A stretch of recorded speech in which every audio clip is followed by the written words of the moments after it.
মিষ্টি পাঁচ মিষ্টি ব্লগে সবাইকে স্বাগত জানাই। আজ নিয়ে চলে এসেছি একটি নতুন ব্লগ, ডেইলি ব্লগ। তোমরা প্লিজ আমার ভিডিওটা পুরোটা দেখবে, আর তোমাদের ভালো লাগবে, অবশ্যই ভালো লাগবে। ভালো লাগলে প্লিজ একটা কমেন্ট করবে, লাইক করবে। আমার পাশে থাকার জন্য সবাইকে অনেক অনেক ধন্যবাদ। তোমরা সবাই ভালো থেকো, সুস্থ থেকো। সবাইকে সুপ্রভাত জানিয়ে আজকে আমি আমার ভিডিও শুরু করছি। প্রথমেই তোমাদেরকে তুলসী মাতাকে দর্শন করালাম। তোমরা কেমন আছো সবাই বলো। দেখো, এগুলো আমার বাড়িতে নারকেল গাছ, আম গাছ, জামিল গাছ, কাঁঠাল গাছ, সেগুন গাছ, সব গাছ আছে। সেই গাছগুলোই তোমাদেরকে দেখালাম। ভালো করে হচ্ছে না ছবিগুলো, তবুও দেখালাম একটু। আরো অনেক গাছ আছে, তোমাদেরকে একবার পরে দেখাবো। দেখো, আমাদের বাড়িতে মানে যত ফার্নিচার আছে, ফার্নিচারগুলো আজকে পালিশ করানো হচ্ছে। মানে প্রত্যেক বছর পুজোর সময় একবার করে ফার্নিচারগুলো পালিশ করা হয়। সারা বছর ধুলো টুলো মানে থাকে, তো ভালো করে ঝাড়া পরিষ্কার করা হয় না। ওই জন্য বছরে একবার করে পালিশ করানো হয়, যাতে খুব সুন্দর থাকে জিনিসটা, চকচকে ভাবটা থাকে। দেখো, সব ফার্নিচারগুলো পালিশ করানো হয়ে গেছে, ঘরের ভেতরে ভরে রাখা হয়েছে বৃষ্টি আসবে বলে। দেখো কত সুন্দর লাগছে। দেখো, ফার্নিচারগুলো দেখতে একদম চকচক করছে, মনে হচ্ছে জাস্ট নতুন কিনে নিয়ে এসে ঘরে রাখা হলো। ঘরগুলো ঝাড়া পরিষ্কার এখন চলছে, এখনো গোছানো কমপ্লিট হয়নি।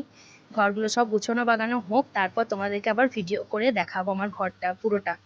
একবারও দেওয়া হয়নি ভিডিওতে। দেখো, তোমরা মিষ্টি মুখ করো। বর্ধমানের সীতাভোগ আর আছে বর্ধমানের মিহিদানা। বাবা গেছিল তর্পণ করতে নবদ্বীপ, তখন আসার পথে রাস্তায় বর্ধমানে আমাদের জন্য সীতাভোগ আর মিহিদানা কিনে নিয়ে এসছে। আর দাদা বাইরে গেছে, মিষ্টির জন্য যদি কিছু না নিয়ে আসে তাহলে তো সেটা তো ঠিক হবে না। মানে শুধু দাদা না, যেই বাইরে যাক মিষ্টির জন্য কিছু না কিছু আনতে হবে। মিষ্টির দাদাই যাক আর মিষ্টির বাবাই যাক, মানে মিষ্টির জন্য কেউ কিছু না এনে তো থাকতে পারবে না, তার জন্য। বর্ধমানের এমনিতেই সীতাভোগ বিখ্যাত। দেখো, এখানে আমাদের মানে এই ঘরটায় যে দেয়াল আলমারিটা আছে, ওটা একটু পরিষ্কার করব। মানে যত জিনিসপত্র আছে সব নিচে নামানো হবে, আবার তোমার সব ওপরে গুছিয়ে গুছিয়ে সব মুছবো, আমি পরিষ্কার করব, আবার ওপরে গুছিয়ে গুছিয়ে তোলা হবে। এগুলো ধরো মেয়ে ছেলে একার দ্বারা তো হবে না অত উঁচুতে। আর সত্যি কথা বলতে কি বলতো, যে বড় টুলটা আছে না, আমি ওটাতে উঠতে পারি না, আমার ভীষণ ভয় লাগে। আমি ট্রেনের আপারেও উঠতে পারি না, জানো, এতটাই ভীতু আমি। তো মিষ্টির বাবা উঠেছে, উঠে সব জিনিসপত্রগুলো নামিয়ে দিচ্ছে, উদয়দা ধরে ধরে নামাচ্ছে, আর আমি ওগুলো মুছে মুছে দিচ্ছি, আবার তুলে তুলে রাখছি। তার মাঝে ধরো ভিডিও করতে হচ্ছে আমাকে একটু করে, তোমাদের সবাইকে দেখাবো বলে। দেখো কত জিনিস ছিল ওর মধ্যে, প্রত্যেকটা জিনিস আমি নিচেই নামিয়েছি আর তোমাদেরকে দেখাচ্ছি। এগুলো সমস্তটাই মিষ্টির খেলনা, পুরোটাই মিষ্টির খেলনাতেই শোকেসটা ভর্তি হয়ে গেছে।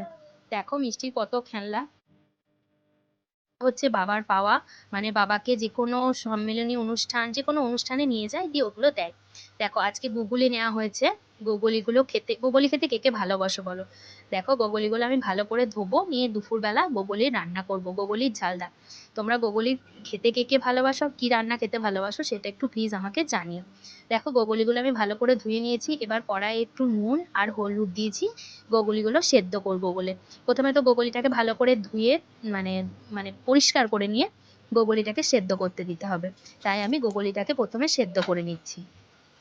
তোমরা এইভাবে একবার গোগলির ঝালদা রান্না করে খেয়ে দেখবে, খুব ভালো লাগবে। যারা গোগলি খাওনি কোনোদিন বা প্রথম খাবে, কিভাবে রান্না করতে হয় জানো না, তারা এইভাবে রান্না করে খাবে, দেখবে গোগলির ঝালদা খেতে ভালো লাগবে। এতে ঝিঙেও দেওয়া যায়, আমি ঝিঙেটা দিইনি।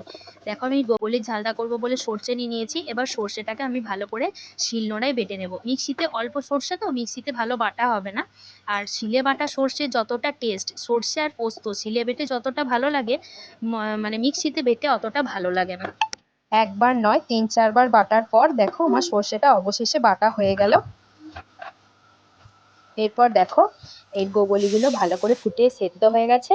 এবার আমি গ্যাসটাকে বন্ধ করে দেব। গোগলিটা আমার প্রায় সেদ্ধ হয়ে গেছে। এরপর আমি গোগলিটা সেদ্ধ করে জলটা ছেঁকে নেব, দিয়ে আমি ঝালদা রান্নাটা শুরু করে দেব। এরপর দেখো, আমি কড়াইয়ে একটু তেল দিয়ে দিলাম। তেল দেওয়ার পর আমি কড়াইয়ে তেল দেওয়া হয়ে গেছে। এরপর আমি দিয়ে দেবো একটুখানি পাঁচফোড়ন। পাঁচফোড়নটা দেওয়ার পর আমি দিয়ে দেবো একটু কাঁচা লঙ্কা ফোড়নের জন্য। আমি কাঁচা লঙ্কা বাটা বা কাঁচা লঙ্কাটা দিতে পারি না এই কারণে, কারণ আমার মিষ্টি ঝালটা খায় না। তোমরা ঝালটা দিতে পারো, তোমরা চাইলে সর্ষের সঙ্গে কাঁচা লঙ্কাটা বেটে দেবে, তাহলে ঝালটাও হবে, টেস্টটাও লাগবে। এরপর দেখো, আমি কেটে রেখেছিলাম পেঁয়াজ, ছোট ছোট করে কুচি কুচি করে পেঁয়াজ কেটে রেখেছিলাম।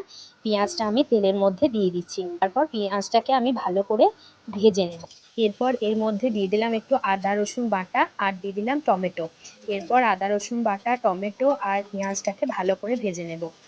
ভেজে নেওয়ার পর এর মধ্যে আমি দিয়ে দেব নুন, হলুদ আর সামান্য পরিমাণে চিনি দিয়ে ভালো করে ভেজে মশলাটাকে কষে নেব। মশলাটা কষা হয়ে গেলে এর মধ্যে আরও দিয়ে দিচ্ছি তোমার জিরে গুঁড়ো আর ধনে গুঁড়ো, সব দিয়ে একসঙ্গে ভালো করে মিশিয়ে মশলাটাকে কষে নেব একটু সামান্য পরিমাণ জল দিয়ে। আমি এর মধ্যে আলু দেব, তাই আগে থেকে একটু আলু সিদ্ধ করে রেখেছিলাম। তোমরা যদি আলু না দিতে চাও তাহলে এর মধ্যে গোগলিগুলো দিয়ে ঝালদাটা হয়ে যাবে। দেখো আমি এর মধ্যে একটু জল দিয়ে ভালো করে এবার মশলাটাকে কষতে দিলাম। কষা হওয়ার পর আমি এর মধ্যে দিয়ে দিলাম আলুটা, সেদ্ধ করে রাখা আলুটা হাতে করে একটু চেপে চেপে দিয়ে দিলাম। দিয়ে দেওয়ার পর সব মশলার সাথে আলুটা আর এর মধ্যে দিয়ে দেবো গোগলিটা, নিয়ে সব দিয়ে ভালো করে একসাথে মিশিয়ে একটুখানি জল দিয়ে আবার একটু কষতে দেবো, যাতে মশলা মশলা গন্ধটা না ওঠে। এরপর দেখো সর্ষে বাটাটা আমি জল দিয়ে ভালো করে ধুয়ে নিচ্ছি, নিয়ে জল দিয়ে ধুয়ে ছেঁকে সর্ষের খোসাটা দেবো না, সর্ষের সাথে যে জলটা আছে ওই জলটা আমি এর মধ্যে দিয়ে দিলাম। এরপর ভালো করে মিশিয়ে নিয়ে আমি ঢাকা দিয়ে কিছুক্ষণ ফুটতে দেবো, যাতে মশলার গন্ধটা না ওঠে, বগলিটাও একটু সেদ্ধ হয়, আলুটাও সেদ্ধ হয়, সব একসঙ্গে যাতে মিশে যায় তার মতো করে আমি একটু ঢাকা দিয়ে দেবো। এরপর দেখো আমার গোগলি ঝালদাটা প্রায় হয়ে গেছে, সে জলটা কমে গেছে, গালা গালাটা হয়ে গেছে। এটা আমি নামাবো, এরপর একটু সামান্য কাঁচা সর্ষের তেল দিয়ে দেবো, তাহলেই হয়ে যাবে আমার এই গোগলি ঝালদা রান্না। তোমাদের এই রেসিপিটাও কেমন লেগেছে আমাকে জানিও, যদি গোগলি পাও কোথাও তাহলে একটু এরকম ভাবে রান্না করে খেয়ে দেখবে, তোমাদের খুব ভালো লাগবে। চলো চলে এসেছি সন্ধ্যেবেলার টিফিন হচ্ছে আজকে চাট ফুচকা। ফুচকা আর চাট, ফুচকাটা খুব সুন্দর খেতে ছিল, চাটটাও তাই। কেমন লাগলো আজকের ভিডিও